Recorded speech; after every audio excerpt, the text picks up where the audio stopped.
মাননীয় প্রধানমন্ত্রীর প্রতিও আমার কৃতজ্ঞতা। উনি আমাকে এই দায়িত্ব অর্পণ করেছেন। অতীতে ওনার সাথে আমি পিএসওএফডি হিসাবে 3 বছরেরও বেশি সময় আমি চাকরি করেছি। ওনার সাথে আমার যে চাকরির অভিজ্ঞতা সেটা অত্যন্ত ভালো। যখনই আমি কোনো সিদ্ধান্তের জন্য ওনার কাছে গিয়েছি, উনি অত্যন্ত প্রম্প্ট, খুব দ্রুত সেই সমস্ত সিদ্ধান্ত দিয়েছেন এবং আমার কাজ করতে খুবই সুবিধা হয়েছে। আমি ওনার কাছে কৃতজ্ঞতা জানাচ্ছি। উনি আবার আমাকে সুযোগ দিয়েছেন ওনার অধীনে কাজ করার জন্য। বঙ্গবন্ধুর প্রতি কৃতজ্ঞতা। উনি আমাদের একটা স্বাধীন সার্বভৌম দেশ দিয়েছেন এবং যেই দেশে আজকে আমি, সেই স্বাধীন দেশের আমি আজকে সেনাপ্রধান। সমস্ত শহীদদের প্রতি আমার কৃতজ্ঞতা, সমস্ত মুক্তিযোদ্ধাদের প্রতি আমার কৃতজ্ঞতা। তারা তাদের সোনালী দিনগুলো আমাদের জন্য উৎসর্গ করেছেন এবং আজকে আমরা এই স্বাধীন সার্বভৌম দেশ পেয়েছি। আমার সমস্ত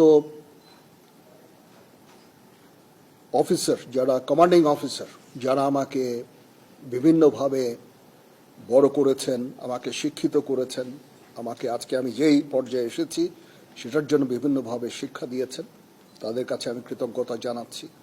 আমার সমস্ত সিনিয়র যারা আমাকে নার্চার করেছেন, তাদের প্রতি আমি কৃতজ্ঞতা জানাচ্ছি। এবং মূলত যে কারণে আমি মনে করলাম আপনাদের সাথে আমি কথা বলি, সেটা হচ্ছে যে আপনাদের প্রতি আমার কৃতজ্ঞতা।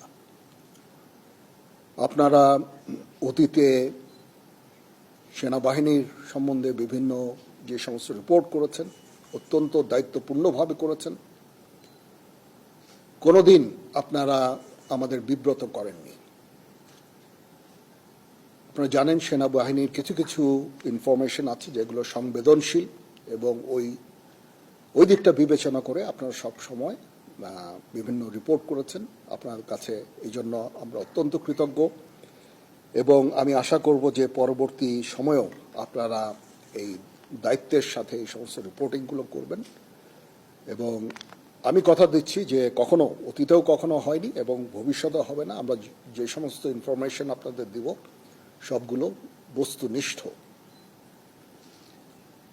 এবং আপনাদের সাথে যে আমাদের সুসম্পর্ক ইনশাল্লাহ বজায় থাকবে।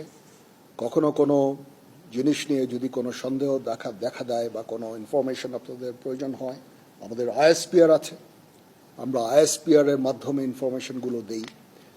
আপনারা যদি আলাদা আলাদাভাবে ইনফরমেশন নেন তাহলে একটা সমস্যা থেকে যায় যে এক একভাবে হয়তো ইনফরমেশন আপনারা পান। এটা ব্যক্তি বিশেষের পার্সপেক্টিভের একটা ভিন্নতা থাকতে পারে, তখন এটা আপনাদের কনফিউজ করবে। এই জন্য আমরা সবসময় আমাদের আইএসপিআর আছে, আইএসপিআর এর মাধ্যমে আমরা ইনফরমেশনগুলো দেই, সো দ্যাট ইনফরমেশনগুলো যেন সঠিক হয় এবং বিভিন্ন ধরনের ডিফারেন্ট ইনফরমেশন যেন আপনাদের কাছে না যায়। সেনা প্রধান হিসাবে আমার প্রধান দায়িত্ব হচ্ছে সেনাবাহিনীকে সবসময় যুদ্ধের জন্য প্রস্তুত রাখা, বিভিন্ন ভবিষ্যৎ চ্যালেঞ্জের জন্য প্রস্তুত রাখা। সেই কাজটাই ইনশাল্লাহ আমি করে যাব। সেনাবাহিনী ইনএড টু সিভিল পাওয়ারে তার দায়িত্ব পালন করে। যদি সরকার আমাদের সেই দায়িত্ব দেয়, ওই দায়িত্ব আমরা নিষ্ঠার সাথে পালন করব। দুর্যোগ মোকাবেলায় যখন সরকার আমাদের নিয়োগ দিবে, ইনশাল্লাহ আমরা সেই সমস্ত দায়িত্ব ভালোভাবে পালন করব। দেশ গঠনে আমাদের নিয়োগ দিলে সেটাও করব। বিশ্ব শান্তির জন্য আমরা কাজ করে যাচ্ছি। আমরা ইউএন মিশনে আমরা ডিপ্লয় হই, বিভিন্ন ইউএন অপারেশনগুলো আমরা করি, শান্তি রক্ষার জন্য, বিশ্ব শান্তির জন্য আমরা কাজ করে যাই। সেগুলো ইনশাল্লাহ জারি থাকবে। এবং আমি আমার প্রাক্তন সমস্ত সেনাপ্রধানদের প্রতি আমি কৃতজ্ঞতা জানাচ্ছি। ওনারা আজকে ওনাদের শ্রম দিয়ে, ওনাদের মেধা দিয়ে আজকে যে অবস্থায় সেনাবাহিনীকে রেখেছেন, আমি সেই অবস্থা থেকে সেনাবাহিনীকে আরও সামনে এগিয়ে নিয়ে যেতে চাই। ওনারা অনেক পরিশ্রম করেছেন এবং সেনাবাহিনীকে একটা অত্যন্ত সুন্দর জায়গায় আমি পেয়েছি আমার এর আগে সেনাপ্রধানের কাছ থেকে। ইনশাল্লাহ আমি ভবিষ্যতে সেনাবাহিনীকে এগিয়ে নিয়ে যাওয়ার আমার সর্বাত্মক চেষ্টা আমি জারি রাখব এবং দেশ এবং জনগণের প্রয়োজনে যখন প্রয়োজন হবে আমরা সর্বদা নিয়োজিত থাকব এবং জাতির পাশে থাকব ইনশাআল্লাহ। তো এই হচ্ছে দেশ জাতির কাছে এবং আপনাদের কাছে আমার অঙ্গীকার। মোটামুটি এই কয়েকটা কথাই আমার ছিল। আপনাদের যদি কোনো প্রশ্ন থাকে, কিছু জানতে চান, আমার সাথে কোনো কিছু শেয়ার করতে চান, ইউ মোস্ট ওয়েলকাম। জি, আমার অতীতে যা সেনাপ্রধানরা যারা কাজ করেছেন অত্যন্ত ভালোভাবে কাজ করেছেন। তারপরেও শৃঙ্খলা একটা ইস্যু থেকেই যায়। সেনাবাহিনীকে সবসময় সুশৃঙ্খল রাখতে আমি কাজ করে যাব। ট্রেনিং আমরা সবসময় করছি, এই ট্রেনিংটা যেন জারি থাকে সেই দিকটা আমি দেখব। আমরা ইউএন মিশনে চ্যালেঞ্জিং দায়িত্ব পালন করছি। আমাদের অফিসার্স সৈনিকরা সবসময় ওখানে কাজ করে যাচ্ছে। এইটাও একটা চ্যালেঞ্জ এবং এটাকে সামনে নিয়ে যাওয়া এবং এটা জারি রাখা, সেই কাজগুলো আমি করব।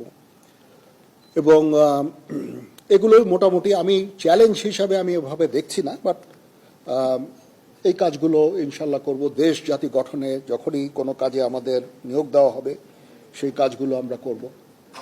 এটার প্রধান কারণ হচ্ছে আপনাদের কাছে কৃতজ্ঞতা জানানো। অতীতে অনেক সেনাপ্রধান এভাবে কথা বলেননি, গত 2 সেনাপ্রধান হয়তো কথা বলেছেন, বাট আমি মনে করলাম যে আপনারা আমাদের এতভাবে সাহায্য করেছেন, আপনারা এই সংবেদনশীল সংবাদ প্রচারে এত দায়িত্বর পরিচয় দিয়েছেন। আমি যদি আপনাদের সাথে কথা না বলি সেটা মোটেই সমীচীন হবে না। আপনাদের প্রতি কৃতজ্ঞতা জানানোর জন্য বেসিক্যালি, এবং পরবর্তীতেও যেন আপনারা আমাদেরকে এইভাবে সাহায্য সহযোগিতা করেন, সেই জন্য আমি মনে করেছি যে এটা আমার জন্য অত্যন্ত জরুরি যে আমি আপনাদের সাথে কথা বলি। প্রথমত হচ্ছে যে আমরা এঙ্গেজড সমস্ত দেশগুলোর সাথে। মায়ানমারের সাথে আমরা এঙ্গেজড। আমাদের ওখানে ডিএ আছে, প্রতিনিয়ত ডিএদের সাথে তাদের সরকারের যোগাযোগ আছে, এবং আমাদের মধ্যে একটা আন্ডারস্ট্যান্ডিং আছে। আমি এই মুহূর্তে মনে করি না যে তারা নিজেরাই নিজেদের দেশে অলরেডি একটা সিভিল ওয়ারের মতো নিয়োজিত আছে। সিভিল ওয়ারে তারা কোনো ধরনের অ্যাগ্রেসিভ কোনো কিছু করবে আমি বেসিক্যালি আমি মনে করি না। তারপরেও আমাদের সেনাবাহিনী সব সময় এই প্রস্তুত আছে। নেভি আছে, নেভি তার পেট্রোলিং বাড়িয়েছে, সেখানে তারা ফ্রিগেট পাঠিয়ে সবসময় পেট্রোলিং করছে। বর্ডার গার্ডও প্রস্তুত আছে, যারা সেন্ট মার্টিনসে ডিপ্লয় থাকে সবসময়, এটা আগেও ছিল। বাট ইন ডুইং সো আমরা কোনো ধরনের প্রভোকেশন আমরা করি না। মায়ানমারের সাথে আমাদের রোহিঙ্গা ইস্যু ছাড়া there is no other issue. আমরা চাই যে তারা এই রোহিঙ্গাদের ফেরত নিয়ে যাক।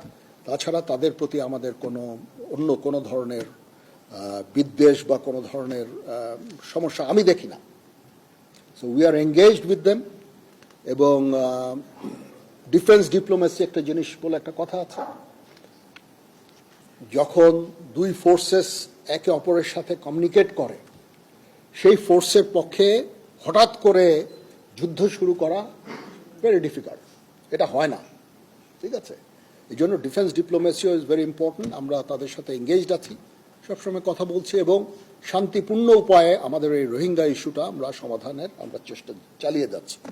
আমরা কখনো হতাশ নই। আমি মনে করি যে একদিন না একদিন ইনশাআল্লাহ এই সমস্যার সমাধান হবে। আমরা সবসময় তাদের সাথে এঙ্গেজ থাকব। তো সবাইকে ধন্যবাদ। আপনারা যে এসেছেন আমাদের এখানে, আপনাদের অসংখ্য ধন্যবাদ। এই ইনফরমেশন, এই ইস্যুটা কভার করার জন্য কষ্ট করে এসেছেন, সারাদিন ছিলেন। আমি জানি না, আপনাদের হয়তো লাঞ্চের ব্যবস্থা করা হয়েছে, একটু পরে আমরা একসাথে স্ন্যাক্স খাবো। বাট আপনাদের প্রতি আবার কৃতজ্ঞতা, এই যে আপনারা এসেছেন, এখানে এসে আমার এই প্রোগ্রামটা কভার করছেন, আবার আপনাদের প্রতি কৃতজ্ঞতা। তো আমরা ইনশাআল্লাহ একসাথে কাজ করে যাব। আবার আমি আপনাদের কনফার্ম করছি যে আমরা আপনাদের বস্তুনিষ্ঠ সংবাদই দিব, কখনো will never bluff you, that's for sure. এবং সব সময় বস্তুনিষ্ঠ সংবাদ আপনারা আমাদের কাছ থেকে পাবেন। কিছু কিছু সংবাদ যেগুলো সংবেদনশীল, আমি অনুরোধ করব সেগুলো দায়িত্বের সাথে আপনারা যদি প্রচার করেন, কারণ এখানে সেনাবাহিনীর সকল সদস্যদের মনোবলের একটা ব্যাপার আছে। এমন কিছু আপনারা প্রচার করবেন না, প্রচার না করার জন্য আমি অনুরোধ করব। যেটা মনোবলের উপরে একটা বিরূপ প্রভাব সৃষ্টি করে।